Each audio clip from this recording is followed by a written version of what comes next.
Halo semuanya, selamat datang di tinjauan klinis kali ini. Hari ini kita bakal ngebedah salah satu kegawat daruratan neurologis yang paling krusial buat dipahami, yaitu patofisiologi stroke. Nah yang menarik nih, sampai baru-baru ini tuh stroke sering banget diklasifikasikan sebagai penyakit kardiovaskuler. Tapi lewat update terbaru ICD-11, stroke akhirnya resmi direklasifikasi ke tempat asalnya, yaitu sebagai gangguan neurologis murni. Ini penting banget buat kita, soalnya ini benar-benar nekanin beban spesifik penyakitnya secara langsung pada jaringan otak. Yuk, kita mulai bahas lebih dalam. 13,7 juta.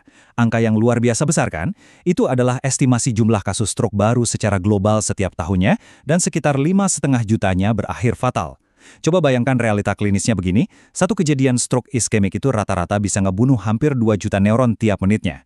Jadi buat kalian para calon dokter, ini bukan cuma sekedar deretan statistik di buku teks aja. Ini tentang pasien nyata di IGD yang nanti bakal sangat bergantung sama pemahaman klinis kalian.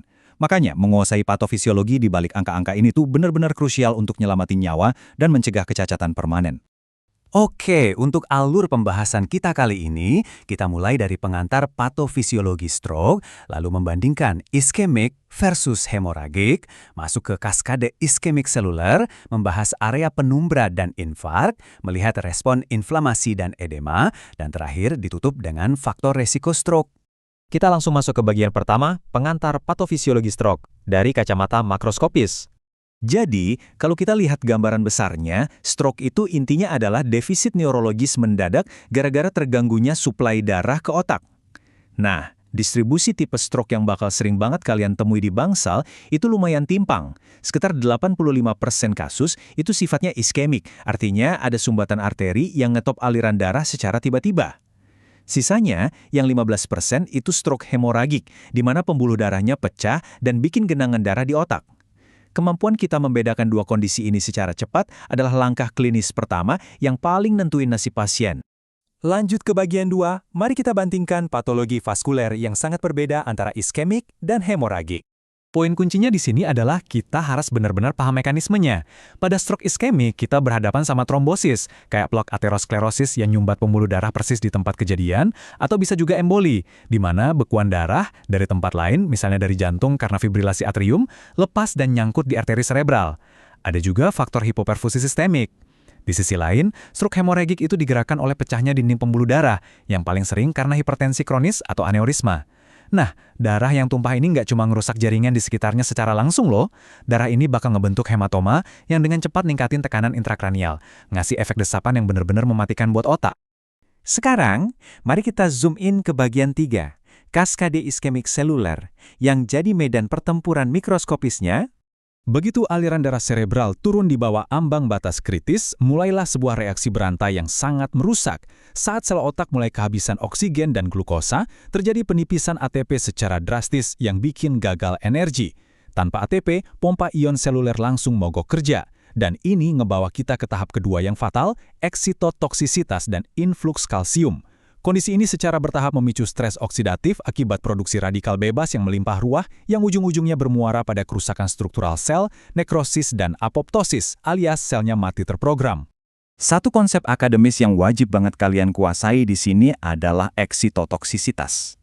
Tadi kan pompa ionnya gagal, nah akibatnya sel saraf itu ngelepasin neurotransmitter glutamat gila-gilaan ke celah sinaps.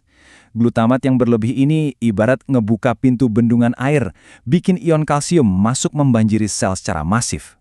Badai kalsium intraseluler ini bakal ngaktifin berbagai macam enzim perusak, seperti protease dan lipase, yang secara harfiah mencabik-cabik membran esensial sel saraf kita dari dalam. Mengerikan, bukan? Yang cukup menarik adalah, entah stroke itu awalnya iskemik karena sumbatan atau hemoragik karena pendarahan, pada akhirnya secara mikroskopis, jalurnya bakal konvergen alias ketemu di satu titik. Dua-duanya tuh sama-sama memicu eksitotoksisitas, stres oksidatif, dan disfungsi sawar darah otak atau blood-brain barrier. Dan hasil akhirnya, ya sama-sama berujung pada satu outcome fatal, kematian sel dan kerusakan jaringan struktural otak. Kita masuk ke bagian 4, area penumbra dan infark, sebuah perlombaan sesungguhnya melawan waktu.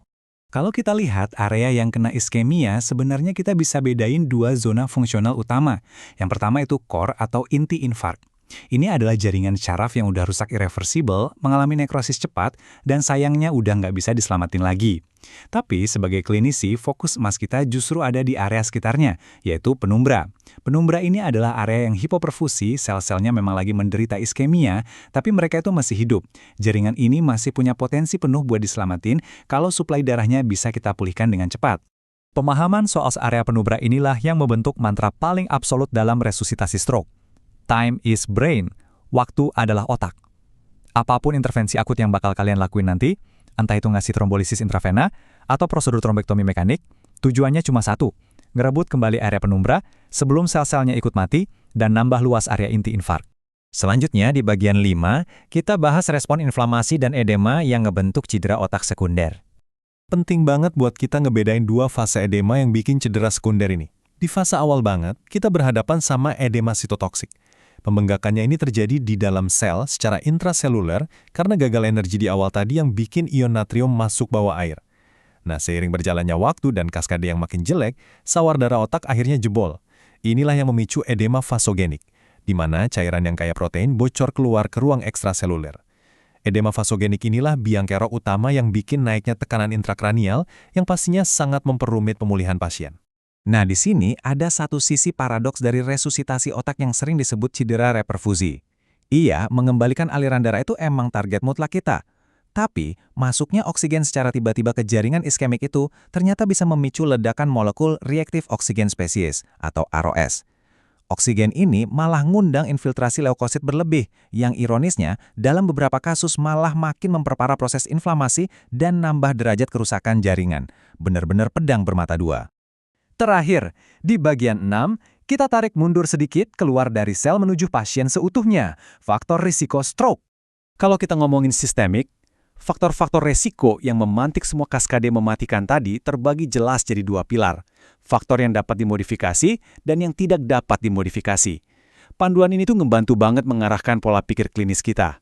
Kita jadi tahu hal apa yang udah out of control atau di luar kendali kita, dan di sisi mana kita harus benar-benar agresif ngasih terapi pencegahan ke pasien. Untuk faktor yang non-modifiable atau nggak bisa diubah, kita fokus ke profil demografis bawaannya. Usia itu ngaruh banget, risiko stroke bakal berlipat ganda setiap dekade begitu lewat umur 55 tahun.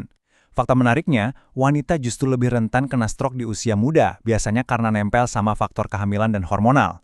Selain itu, riwayat keturunan, dan yang paling bahaya, riwayat transient ischemic attack atau TIA sebelumnya itu benar-benar alarm peringatan keras.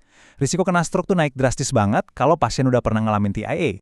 Tapi tenang, disinilah tugas utama kita bermain, ngurusin faktor resiko yang dapat dimodifikasi.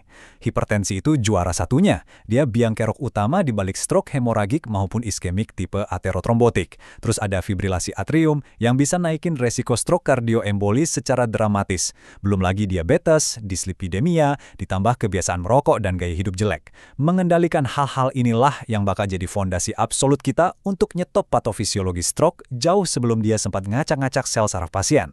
Sebagai penutup, dengan bayangan kaskade mikroskopis yang udah aktif dan timer yang terus membunuh jutaan sel saraf setiap detiknya, pertanyaannya sekarang kembali ke kalian. Seberapa cepat kalian, sebagai dokter garda depan nantinya, sanggup bertindak untuk ngejar dan menyelamatkan area penumbra itu?